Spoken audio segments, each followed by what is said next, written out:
Nice.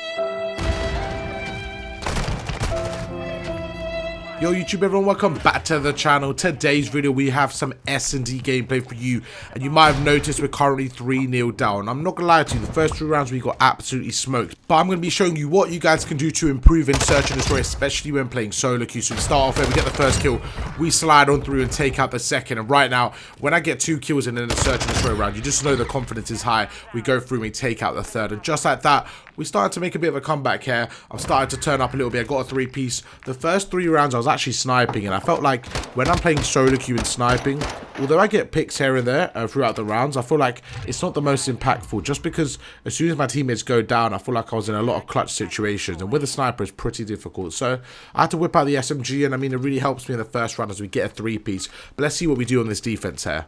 Now for me, the key here is with an SMG is to be as aggressive as possible and just try to catch the enemies off guard while they're kind of sitting in positions, because in search and destroy I feel like a lot of players play really passive, some people play over aggressive, and it's all about the pacing and the tuning of the team. So right here I'm trying to play to the pacing of my team just to match it and make sure that, you know, I'm just not out of the blue and making it harder for my teammates. So as I go through the middle map here, I've got the dead silence popped. What I'm going to do is go around the map, and while you have dead silence, the biggest thing you have to do is not waste it. This is where you make the plays. In search and destroy, especially on this specific game, the sound hoarding is so bad because there's no dead silence as a perk. So once you have that field upgrade, you have to make sure you're using it to your ability, because that's what's going to separate the good to the great players. Now this opponent's on the best head glitch in this area on this little bar bit, so I'm trying to go through here. I chuck a grenade, and I was just hoping the grenade can make him weak enough for me to challenge him, but unfortunately my timings weren't quite there. The 2 enemies were there and they managed to take me out. But let's see what the teammates can do here in a 3v2 situation. We have BC on the right hand side here, and you can see he's patrolling the right lane here, but my teammate does go down. So now in a 2v2 situation, they kind of know that the opponents are going for the A bomb site.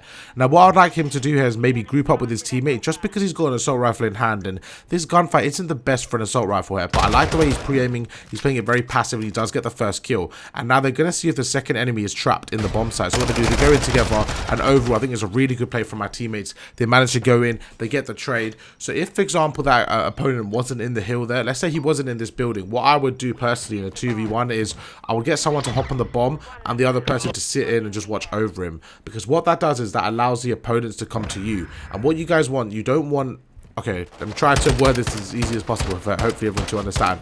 Let's say you're the team that just planted the bomb, right? The one thing you don't want to do is, you know, sit in the bomb room and let them come to you. You want to basically hide and just make it as hard as possible for your opponents to find you. But if nobody's challenging you, if nobody's coming to find you, then you know that they're probably in the bomb room. You have to go out your way to check the bomb, and that's where things that get difficult. Look at this stick drift right now. I'm not even going to talk about it. We're getting a new controller literally in the next few days. So right now, just enjoy the view of this. I don't know what I'm doing, to be honest. Yeah, hopefully we start moving in a second. Bear with me. There you go. We're back in the game. I feel like I was just enjoying the sunset right there. Don't know what I was doing. But anyways, back in the game. We didn't really do too much last round, but let's see if we can step it up this round. We're currently 3-2 right now, so we're making a bit of a comeback after losing the first 3 rounds. As you can see, I get weak here, so I'm actually going to back off, go towards the left-hand side here, and just see what I can do here, sitting behind this bar head glitch. My teammates are absolutely popping off here. They get a 2-piece, they get the 3-piece, and now what I'm going to do as the bomb carries, I'm going to go through, see if anyone's in the bomb room. If they're not here, I'm going to get the bomb down. You see I'm kind of pre-aiming, making sure no one's there. Gonna get the bomb down now. Always get the bomb down in these kind of situations, just to make the round as quick as possible, because once again, imagine you're your opponent, right?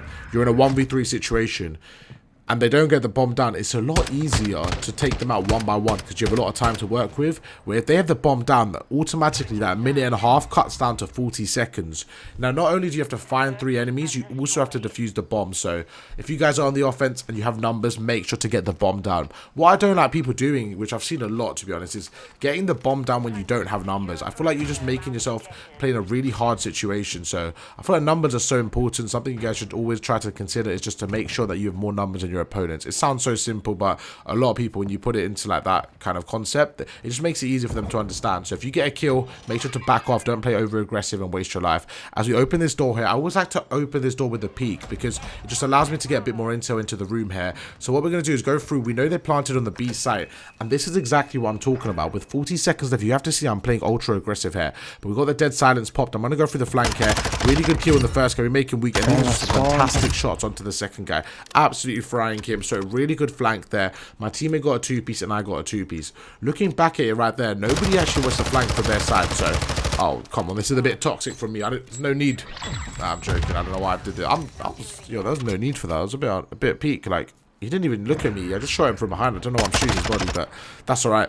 He probably said something in game chat earlier on. But we take him out. Nice little two-piece there to win the round. And now from the last 7 rounds, there's a few things I noticed. So the first 3 rounds when I was using the sniper, right, I felt like my team were playing very passive and we had no map control. I feel like as soon as I got the SMG out, it just allowed me to play so much more aggressive. And even though there's some rounds where I haven't actually done anything, I feel like my presence on the map personally allowed me to just paint a picture of where the enemies were. Just because I was playing aggressive on a specific side of the map, right, I knew that the enemies weren't there, if that makes sense. As we go through the left-hand side here, once again, I'm trying to make a play. Now, the reason why I'm going through the left here is because I know somebody likes to play this little courtyard area. So I'm taking my time, I'm going through. We see him, we're going to jump through, we're going to peek it. We see him, we try to make him weak here. We get the start off, we're going to jump over and just see if we can take him out here. Now, this is a bit of a risky play, jumping through here, just in case he sees me, but luckily it works out there. But looking back at that play, I wouldn't advise doing that exact same play there, just because there was a lot of jumping involved and stuff, and I feel like I could have got some bad timing. But as we go through here, we're basically taking control of this top area there, top catwalk. As my teammate gets the bomb down, you can see what I'm trying to do. I'm trying to take control of the top catwalk, and that's some terrible centering from myself right there. I feel like I played it really well in terms of my positioning, and overall I definitely should have won that gunfight. Good shots from him. He did what he had to do there. Or maybe it was a she who's called Lady, so I don't know. But that was some bad shots from me. But in a 2v2, let's see what my teammate does here. Okay, 1v2. I want to kind of break down what he does well and what he does poor here. So he's in a decent spot here, but what I personally would like to do is maybe back off slightly and get into a bit of cover, because I feel like the enemy team aren't playing as aggressive here. I feel like if they played a bit more aggressive, they maybe would have won the round. And again, he's got his equipment to work with here, so I would have liked to see him use his equipment there. Again, it's such a risky play. Luck. Oh my god, I didn't even realize what happened. The enemies actually killed each other right there, so they kind of gifted that to my teammate there. Overall, he definitely played it well in terms of playing his life, but I feel like what I would have done in that same scenario is, before I re-challenge around this truck corner, all I would have done differently was just chuck a stun, chuck a grenade, and just made it a lot easier for my teammate. Whose iPhone alarm's going off in game chat? Like, it's just... What kind of troll is this? We're in a search and destroy game, and my man's iPhone alarm's going off. Like, they just lost 5 rounds in a row, bro. Regain, focus up.